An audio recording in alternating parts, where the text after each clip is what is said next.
Howdy, everybody. It's AC from the AC Show. Well, I recently uh, picked up some comics. I mentioned earlier that I got the Walking Dead ones, and well, I also got some of the True Believer ones that have been recently released, and they have been celebrating the Jack Kirby's 100th birthday. So, if you're not familiar, I'm sure you are. Jack Kirby is a famous comic book artist who worked with Stan Lee and helped create a lot of Marvel heroes. So I purchased. They're only $1, and that's what is so nice about these is they're kind of like reprints of older titles, like the first issue of Thor, or this first issue of it's a one shot of Groot. And I didn't know at the time. I mean, I don't do a whole lot of research, but Groot was actually a concept of Jack Kirby before he became a creature in Guardians of the Galaxy.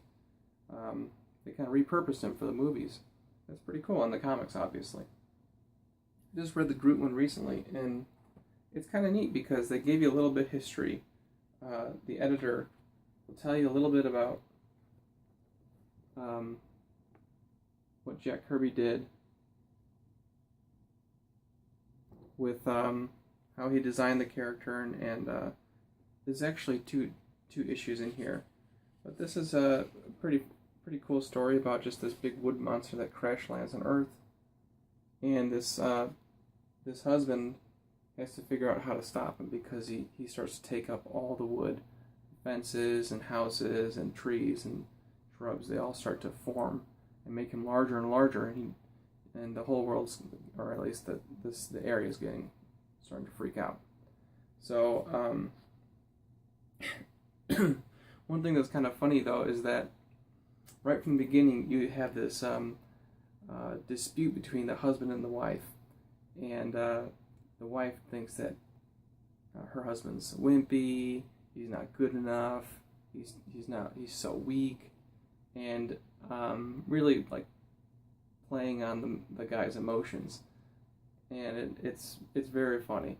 Reading it nowadays, it is this type of gender politics is so openly kind of joked about, but it wouldn't fly today, and that's kind of sad because it is pretty funny. And anyways, here it says here she says in the car, honestly, that George Carter is a wonderful guy. He is so manly, so rugged. If only you were more like that, Leslie. And even his name is very feminine. But later on, he says, "I'm gonna go check out what that big shooting star was," and she says, "Okay, well, maybe you should walk there. Don't drive. You should walk there so you can toughen up some of your muscles." So you can tell that she's really digging in. But anyways, as he's going about his adventure to find it, he sees what's going on in the forest, and some of this, the story is overall it's pretty cool. It's basically just a big monster movie. So I think it's only got like what? How many pages does he have for the story? 7 pages. Yeah, he's got 7 pages, so you can't do a whole lot with 7 pages. But what he does in 7 pages is remarkable. I'm not sure I could have told a better story with 7 pages. And all the artwork is really cool. I love this right here. I love this right here on the top left. That yellow and orange. It's really good looking. Yeah, and even the plot of how this tree monster is going to Groot is going to take over the earth by what he says here is grow all the trees. You can see if you he's going to grow all the trees around the town, and then make them fly up into space. Right there in this panel right here, they're going to fly up into space and take all the humans away. It's pretty funny and unique concept. Obviously, it's outrageous, but that's what makes it so remarkable and enjoyable. Even here, you can see he is able to make it look like the trees are walking and like closing in around the town. So very cool. And then, how does the hero save the day and win back his girl and all that? Well, he goes into his laboratory, which is in his basement, and he tries to concoct some potion or something that will stop it, because all the guns and all the men, they can't set it on fire, they can't shoot it, they can't destroy it in any way. But he solves the problem by unleashing thousands and thousands and thousands of termites on this tree monster, Groot. So that's how he that's how he takes care of it. I think it's really tongue-in-cheek, silly, enjoyable. I kind of felt like I wish he would have come up with something better than termites, but I think it's so obvious and nonsensical to begin with that it's perfectly fine. It's hilarious. So I enjoyed it.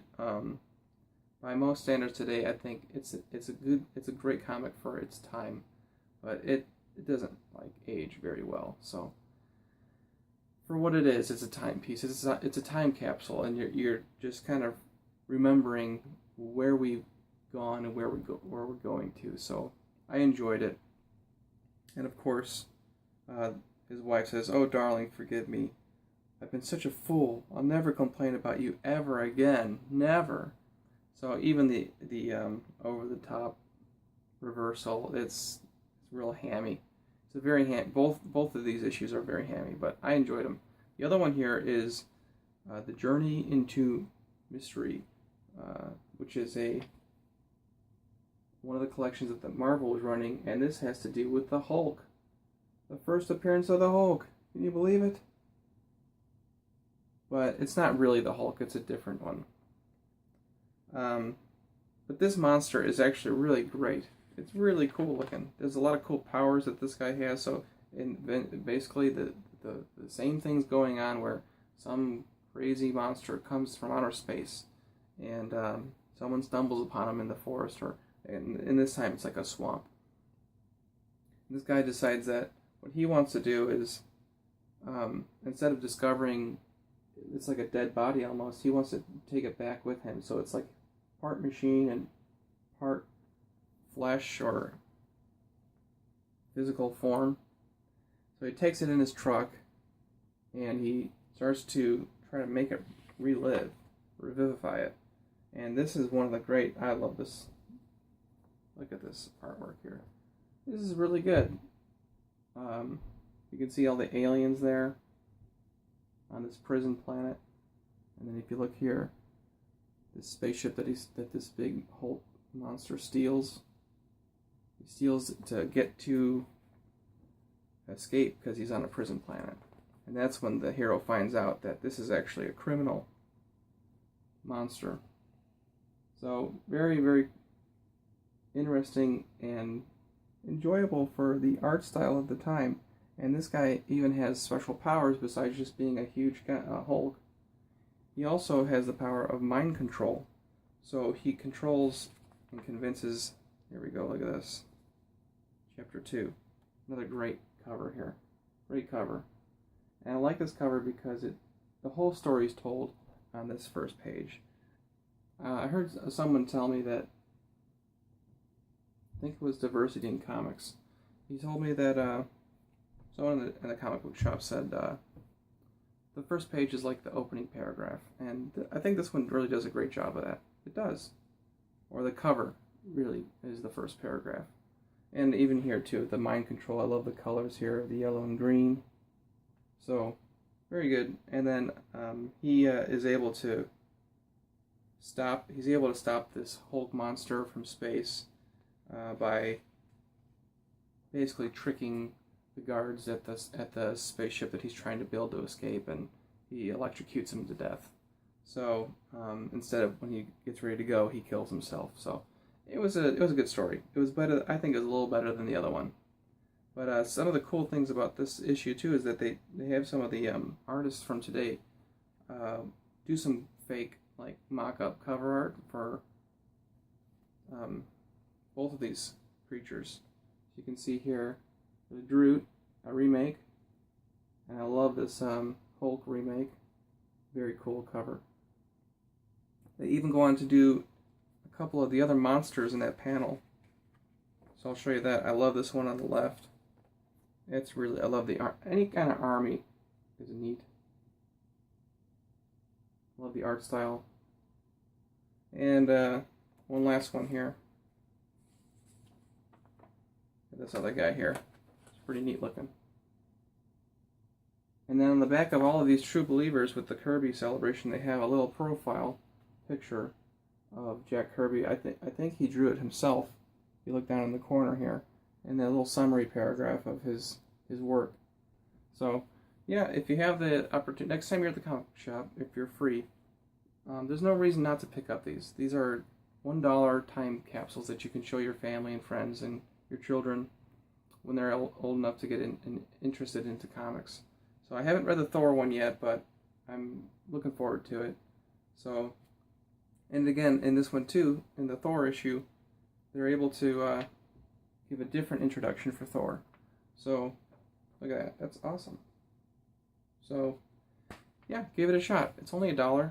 You don't have to get, I mean, I bought the little protector case, but you don't really have to protect these. They're not worth anything, really. So, it's a low investment. I'd say a high reward. Give it a shot. Thanks for watching. Leave a comment, subscribe, and tell me what you think. So, I will talk to you later, man. Bye.